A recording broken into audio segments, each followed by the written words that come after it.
নমস্কার বন্ধুরা, নিমির কিচেনে সবাইকে স্বাগত। আশা করি সকলেই ভালো আছো। আজকে আবারও একটি নতুন রান্না তৈরি করে দেখাবো। ডিম দিয়ে নারকেল ও আলু দিয়ে তরকারি তৈরি করে দেখাবো। তার জন্য এখানে আমি ডিম ও আলু কেটে নিয়েছিলাম। ডিম ও আলুগুলো আমি জলের মধ্যে দিয়ে সেদ্ধ করে নিচ্ছি। সেদ্ধ হয়ে গেছে, ডিমের খোসাগুলো আমি ছাড়িয়ে নিয়েছি। আর এখানে রসুন, একটা গোটা রসুন, দুটো পেঁয়াজ ও 4টে লঙ্কা ও অল্প আদা নিয়েছি।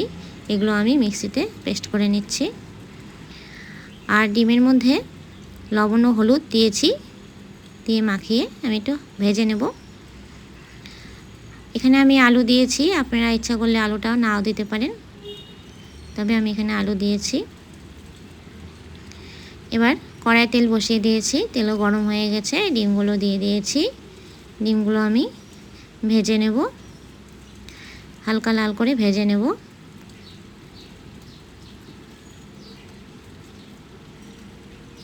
ভাজা হয়ে গেছে, নামিয়ে নিচ্ছি।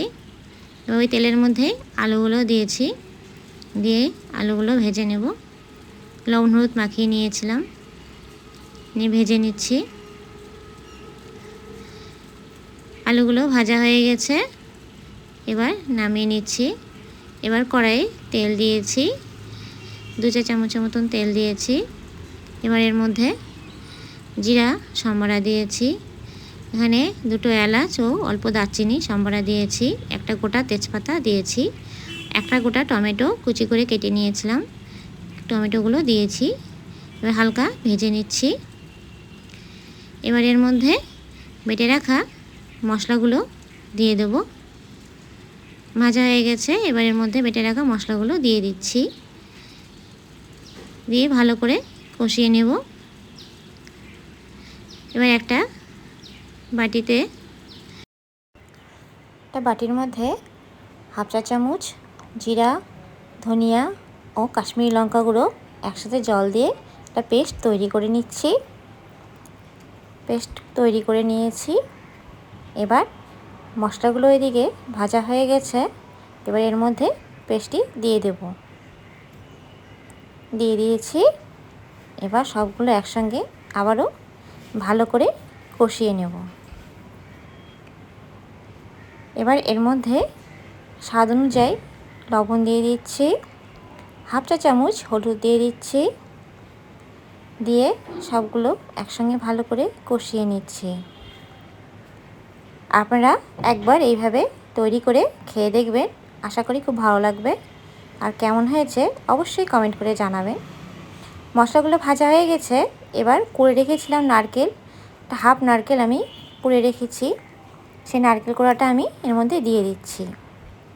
দিয়ে এবার সবগুলো একসঙ্গে আবারও কিছুক্ষণ কষিয়ে নিচ্ছি। কষানো হয়ে গেলে এর মধ্যে জল দিয়ে দেব। দেখুন কষানো প্রায় হয়ে গেছে। এবার এর মধ্যে জল দিয়ে দিচ্ছি। জল দিয়েছি, জল দিয়ে খানিকক্ষণ ফুটে গেলে আলুগুলো দিয়ে দিচ্ছি। আলু ও ডিমগুলো দিয়ে দেব।